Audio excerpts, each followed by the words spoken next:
वाह बीना मानवी जी वाह।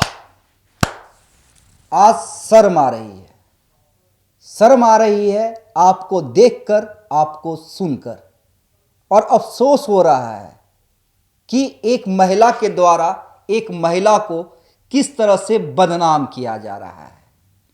और एक गाना याद आ रहा है जिसके लाइन इस तरह से थे कि न औरत को करो बदनाम तुम खलनायिका बन के। आज आप उसी खलनायिका का रोल अदा कर रही हैं और आज हम आपसे कुछ कड़वे सवाल पूछने के लिए आए हैं और हिम्मत है तो इसका जवाब दीजिएगा, और अगर जवाब नहीं दे पाई तो कृपया करके ज्योति सिंह को बदनाम करना बंद कर दीजिए। कि अगर तुम मेरी हो तो बस सिर्फ मेरी हो, रहे के हो तो प्रेम से रह, ना तो जो वाला हाल है। हाँ, और इस तरह लुटेरी हसीना लोग आती है, लूट के उनको चल जाती। तो आपने काफी प्रचार प्रसार किया कि मैं मुंबई जा रही हूं पवन और ज्योति को एक करने के लिए। मेरा सीधा सवाल है, हमारा सीधा सवाल है कि यह हक आपको दिया किसने? क्या आपने ज्योति सिंह से जाने से पहले बात की थी कि हां ज्योति मैं जा रही हूं, क्या मैं जाऊं, तुम सहमत हो कि क्या मैं जाकर पवन से बात करूं, क्या तुम दोनों अब भी एक हो जाओगे, मैं सुलह की कोशिश करूं? क्या आपने पवन सिंह से मीटिंग से पहले ज्योति से बात की थी? क्या ज्योति ने आपको कहा था कि हाँ मैम या हाँ दीदी आप जाइए और आप जो कहिएगा मैं वो करूंगी? दूसरा सवाल, आप ये कह रही हैं कि ज्योति को मैंने बुलाया, ज्योति नहीं आई, ज्योति ने मौका खो दिया, ज्योति को ऐसा नहीं करना चाहिए था, ज्योति को वैसा नहीं करना चाहिए था। वाह वीना मानवी जी, आप मुंबई गई और आपने कॉल कर दिया और सीधे क्या ज्योति सिंह अपने बीमार पिता को छोड़कर सीधे आपके बुलावे पर वहां चली जाती? आप इंटरव्यू के दौरान ये भी कहती नजर आ रही हैं कई चैनलों में कि ज्योति को हमारे ऊपर, महिला विकास मंच के ऊपर शुरू से ही विश्वास नहीं था। ज्योति को प्रॉब्लम क्या है ना, ज्योति को महिला विकास मंच की हम लोगों पे भरोसा नहीं है। वो शुरू से ही देख रहे थे कि कोई भी बात उसे मैं समझा रही थी तो वो नेगेटिव में ले रही थी चीजों को। तो भैया जब विश्वास ही नहीं था, आप खुद कह रही हैं कि ज्योति को विश्वास नहीं था, तो आपको ये इनविटेशन किसने दिया कि आप जाके पंचायती करें? मेरा सीधा सवाल है, क्या ज्योति ने आपको कहा था कि नहीं मुझे आप पर विश्वास नहीं है, फिर भी आप जाकर पंचायती कीजिए, पवन सिंह से मेरे लिए बात कीजिए, और उसके बाद तमाम मीडिया वालों को ये बताइए कि मैं गई थी, मैं गई थी, मैं गई थी, अरे पवन सिंह बहुत अच्छे हैं, पवन सिंह के आंखों में आंसू आ रहे हैं, पवन सिंह को भी दर्द है। पवन सिंह जी का दिल अभी बहुत टूटा हुआ है। जितने रायते फैले हैं उनका ऑडियो वाला जो हिसाब किताब है उससे बहुत तकलीफ में है वो। और ज्योति ने मौका गवा दिया। किस बात का मौका गवा दिया ज्योति ने?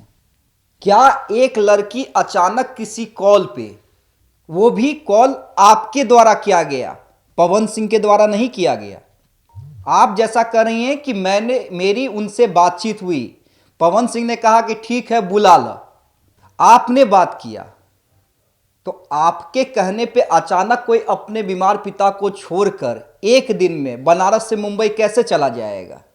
ये सोचने वाली बात है। दूसरी बात है, आप जिस तरह से मीडिया में आकर अपना खुन्नस निकाल रही हैं, ज्योति के चरित्र का हनन कर रही हैं, ये कहां तक जायज है?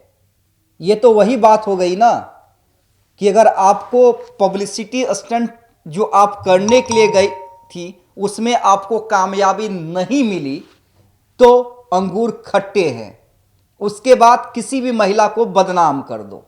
कुछ दिनों पहले तक आप अक्षरा सिंह का भजन गा रही थी, माला जप रही थी अक्षरा सिंह के नाम का। हम तो शुरू से कह रहे थे, हम शुरू से कह रहे थे कि हाँ शक का बीज अक्षरा नहीं बोया है। उस समय आप कह रही थी कि अरे नहीं ऐसा नहीं है, अक्षरा की बात क्यों लाया जा रहा है, अक्षरा भी तो लड़की है।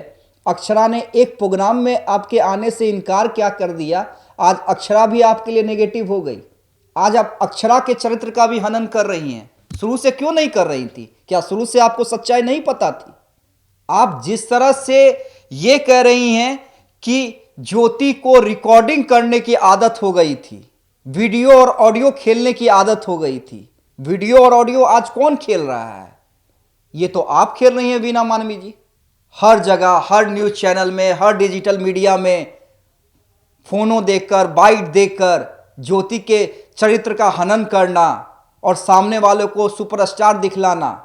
तब अब पवन जी बोले अब मैडम यही करें हम कि दुआरिये दुआरिये जाके हम अपना घर का फरियोटा करें। मामला हमारा कोर्ट में है, अब नहीं वो आ रही हैं तो हम कोर्ट से ही समझ लेंगे। और सबसे बड़ी बात वीना मानवी जी कि आप कह रही हैं कि ज्योति ने ये कहा कि बबीता मिश्रा जी के साथ मैं आऊंगी, तो बाहरी वाले का क्या काम है? आप क्या घरवाली हैं?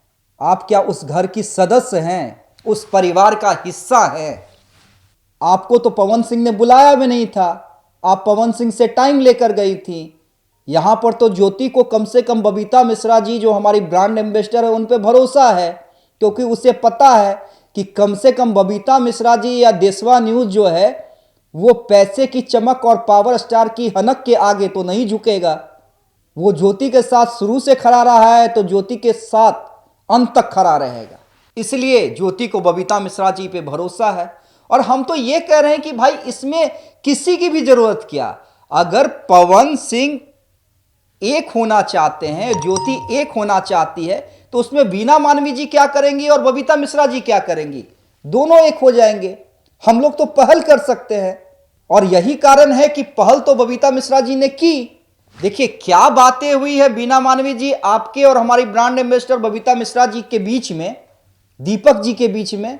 ये आप भी जानती हैं, हम भी जानते हैं, दीपक जी भी जानते हैं। वीना मानवी जी, सबसे आखिरी और अहम सवाल, जब बबीता मिश्रा जी, दीपक जी जो पवन सिंह के दोस्त हैं और आपके बीच ये आपसी बातचीत हो चुकी थी कि 28 तारीख को एक बार बैठक होगी, एक बार पहल होगी, और बबीता मिश्रा जी तो शुरू से कह रही हैं कि जो में उनकी जो पहल है वो सबसे बड़ी पहल यही होगी कि दोनों किसी तरह से एक हो जाए, जो भी गलतफहमियां हैं दूर हों, जो भी गिले शिकवे हैं दूर हों। तो उससे पहले इस तरह का बयान, इस तरह का निगेटिव छवि जो आप ज्योति के बारे में पेश कर रही हैं, तो ये क्यों ना माना जाए कि आप माइक मीडिया से दूर नहीं रह सकती हैं? आपको सिर्फ अपना प्रचार प्रसार चाहिए। और क्यों ना माना जाए कि इसके बाद क्या अब कोई 28 तारीख की या उसके बाद ऐसी पहल नहीं होगी? और अगर ऐसा होता है तो ये क्यों ना माना जाए कि यहां से मुंबई जो आप गई और उसके बाद आपने वापसी की, पवन सिंह से जो मुलाकात हुई, वो तमाम कहानी जो है वो स्क्रिप्टेड है और उसके लिए आपको टीम पवन के द्वारा स्पॉन्सर किया गया है।